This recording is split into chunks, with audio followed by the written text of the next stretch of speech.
It actually seems kind of quaint to think back to a time when can male VTubers get big was a legitimate debate.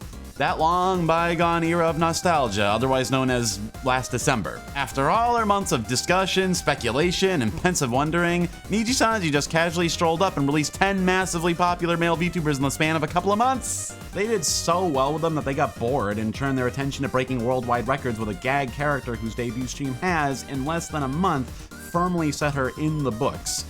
By which I mean the medical textbooks. See, the ribbing here is suggestive of the duodenum, a specialized tract between the stomach and small intestine which specializes in absorbing iron into the blood. Get it? It's ironic! Instead of can male VTubers get big, a more nuanced version of the question may be, do male VTubers work at some inherent disadvantage? But to me, it's purely academic either way. Succeeding financially as a content creature of any kind is such a statistical anomaly that it's hard to imagine anything being significantly better or worse for your career than the very nature of linear existence. Oddly enough, meanwhile, Cover even got the gumption to release a third generation of Holostars, and even though I was specifically interested in following these guys, I logged in one day to find that Uproar had already been streaming for a month and I didn't even know. Dang. I think this serves to reinforce two aspects of what I talked about before. One, that male idols specifically are a harder sell than male talents in general, and that this weird sort of discrete categorization of the Holostars within the Cover Core Katamaria brands works very badly against them. Considering how now even Inonaka music has been absorbed into the main body of Hololive like so much nutritious iron, the Lonely Boys stand out all the more as odd Ikemen out. That's a good pun, feel free to use that one. Fact is, brand consolidation seems to be the way forward across the board. Even Nijisanji's doing it. But Cover kinda has themselves painted into a corner still with the way they established their brand till now, making the Holostars particularly difficult to reconcile with the rest of their agency.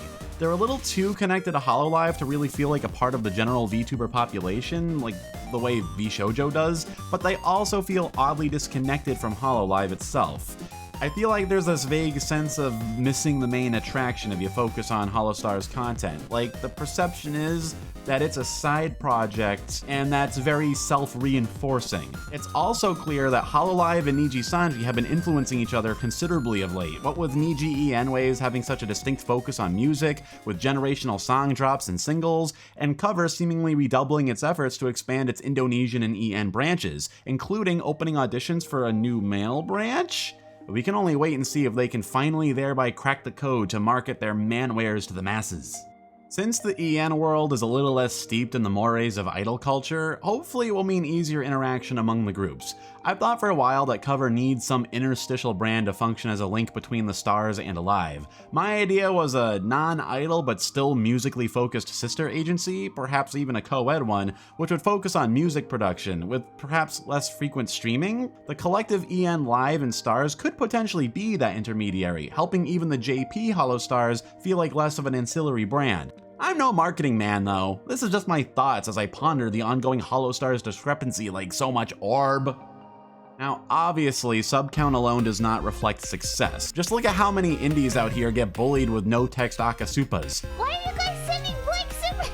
Super-chan, arigato. Any disparity in numbers is certainly not due to a lack of talent or effort. I mean, Uproar is full of great talents. I like Rio myself. And if you didn't catch the Journey to Find Stars concert, man, you missed out. That shit was good. They sang the blessings for your birthday song. I mean, the Nijisanji boys have at least been able to demonstrate that there does exist some demand out there. But then, the question is, where's all the she-simps? One thing that gets brought up a lot is the idea that Cover just doesn't market Holostars enough. And I don't know how relevant marketing really is to VTubing. I mean, I've seen maybe 2 or 3 straight up VTuber ads in my entire life, and they were mostly for Orin and Krim. I don't know if that proves the point or disproves it. One neat point Aigyaru brought up in the comments was the idea that some viewers like to infer sort of story arcs between talents, especially when it comes to shipping. Yeah, the VTuber community does so much shipping they ought to have a Wendover production special about them. I hadn't thought of this at first, but yeah, in a way, the parasocial relationship has grown into full-blown celebrity culture in some ways. We got our own celebrity couple names. We even got the whole tabloid gossip market thing taking shape. Now, this tendency can be marshaled by the forces of evil, but also lawful neutral.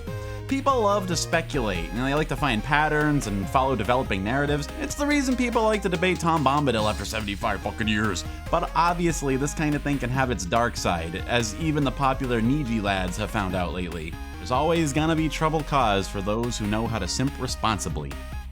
Well, that's all I got to say on that for now. We truly do live in a brave new world. Or something.